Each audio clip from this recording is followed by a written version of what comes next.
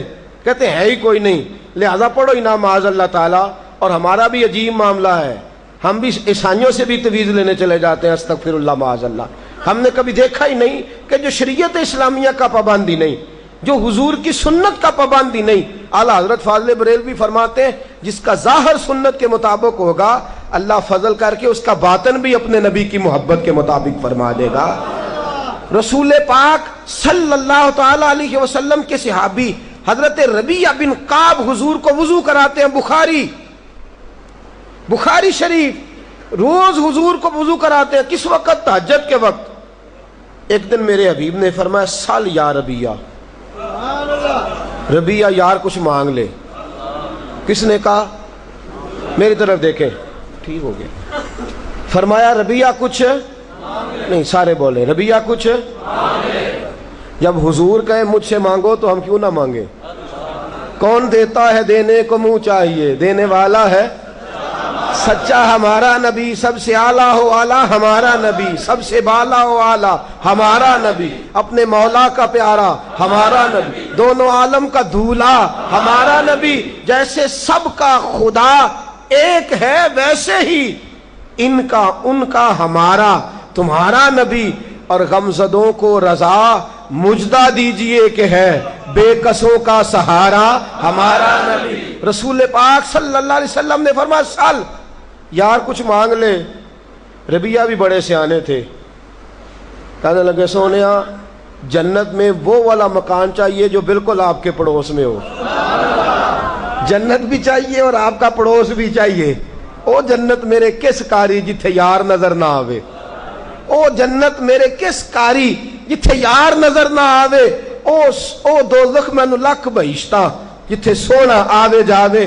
ربیعہ مانگ لے, کہا یا رسول اللہ صلی اللہ علیہ وسلم جنت میں وہ والا مکان چاہیے جو آپ کے بالکل ساتھ ہو. حضور نے کیا فرمایا؟ فرمایا نعرے لگایا کر, یا دربار پہ بیٹھ جا کسی کے جا کے, یا اس طرح کر کے تم کوئی کھلی ڈلی معرفت شروع کر دے. نہیں, حضور نے فرمایا ربیعہ اگر میرے ساتھ پڑوس چاہیے تجھے مل گیا, بس اس طرح کرنا, نفل کثرت سے پڑھنا, کثرت سجود سے میری مدد کرنا, کثرت سے نفل پڑھنا. تو نبی پاک کا قرب کسے ملتا ہے؟ کثرت نفل سے. فرض تو رہ گئے اپنی جگہ, وہ تو پڑھنے ہی پڑھنے ہیں, سنتیں پڑھنی ہیں, واجبات پڑھنے. کثرت نفل. ایک وہ بھی لوگ ہیں جو کہتے ہیں جی ٹائم کوئی نہیں, صرف فرض, اور نبی پاک صلی اللہ علیہ وسلم نے فرمایا، بخاری مسلم کی حدیث ہے، فرمایا نفل پڑھ پڑھ کے بندہ اللہ کے قریب ہوتا ہے، اتنا قریب ہوتا ہے کہ اللہ بندے کی آنکھیں بن جاتا ہے، اللہ بندے کے ہاتھ بن جاتا ہے، اللہ بندے کے پیر بن جاتا ہے، اللہ کریم بندے کی زبان بن جاتا ہے۔ پھر زبان بندے کی ہوتی ہے، طاقتیں اللہ کی ہوتی ہیں، ہاتھ بندے کے ہوتے ہیں، طاقتیں اللہ کی ہوتی ہیں۔ تو یہ کثرت نوافل سے ممکن ہوگا۔ جو سنتیں نہیں پڑھتا، جو واجبات ہی ادا نہیں کرتا، وہ نفلوں کی طرف کیسے آئے گا؟ میرے حبیب پاک صلی اللہ تعالی علیہ وسلم کے غلام حضرت ابو فاطمہ رضی اللہ تعالیٰ عنہ سے حضور نے فرمایا، مجھ سے قیامت کے دن ملنا چاہتے ہو؟ مجھ سے ملاقات چاہتے ہو؟ یا رسول اللہ، کس کا دل نہیں چاہتا کہ صبح قیامت آپ کا دیدار نصیب نہ ہو؟ سونیا ضرور ملنا چاہتا ہوں۔ فرمایا پھر عبادت زیادہ کر، سجدے زیادہ کر، اللہ کی بارگاہ میں حاضری زیادہ دے۔ بڑا بوجھ ہے ہمارے اوپر، ہم نہیں توجہ کرتے۔ جاگ رہے ہیں آپ لوگ؟ میری بات پہ غور کر رہے ہیں؟ 10 منٹ 15 منٹ 20 منٹ صحابہ کو فارغ ملتے تھے نا تو فٹافٹ وضو کر لیتے تھے، مصلی بچھا لیتے تھے، کہتے تھے ٹائم ملا ہے 4 نفل پڑھ لیں۔ ہم کیا کرتے ہیں؟ ہمیں فارغ ٹائم ملے تو کیا کرتے ہیں؟ پہلی بات یہ ہے کہ فارغ ٹائم ہے ہی بہت زیادہ وقت ہمارے پاس فرصت کا ہے، اور اس میں ہم نے کیا کیا ہے؟ ٹی وی، اخبار، اور پھر اللہ معاف فرمائے موبائل، اور پھر اس کے بعد بہت سی مصیبتیں ہم نے اپنے لیے اکٹھی کر لی ہیں۔ یہ ہمیں خیال نہیں آتا، کچھ وقت ملا ہے، چلو کچھ نہ کچھ ٹائم جو ہے وہ ہم اللہ کی عبادت میں گزار لیں۔ اس عبادت کا درجہ کیا ہے؟ صحیح بخاری کی روایت ہے، رسول پاک کی بارگاہ میں ایک شخص آیا، کہنے لگا یا رسول اللہ صلی اللہ علیہ وسلم، مجھ سے غلطی ہو گئی ہے، آقا مجھ سے گناہ ہو گیا ہے، حضور مجھ پہ حد جاری کر دیں، یا رسول اللہ سزا دے دیں تاکہ دنیا میں ہی معافی ہو جائے، قیامت کے دن میں جو ہے وہ سرخرو ہو جاؤں۔ نبی پاک صلی اللہ علیہ وسلم نے فرمایا، کوئی حضور نے جواب نہیں دیا۔ اقامت کہی حضرت بلال نے، عصر کی نماز کھڑی ہو گئی، نماز پڑھ کے وہ شخص پھر کھڑا ہوا، کہا یا رسول اللہ صلی اللہ علیہ وسلم، میں نے عرض کیا تھا مجھ سے گناہ ہو گیا ہے، آقا مجھے کوئی سزا دے کے پاک کر دیں۔ بخاری ہے، حضور نے فرمایا تم نے میرے ساتھ عصر نہیں پڑھی، تم نے ہمارے ساتھ نماز نہیں پڑھی، تم نے ہمارے ساتھ نماز پڑھی ہے؟ یا رسول اللہ پڑھی ہے۔ تو فرمایا پھر اللہ نے سارے گناہ معاف فرما دیے، اللہ نے سارے گناہ معاف کر دیے۔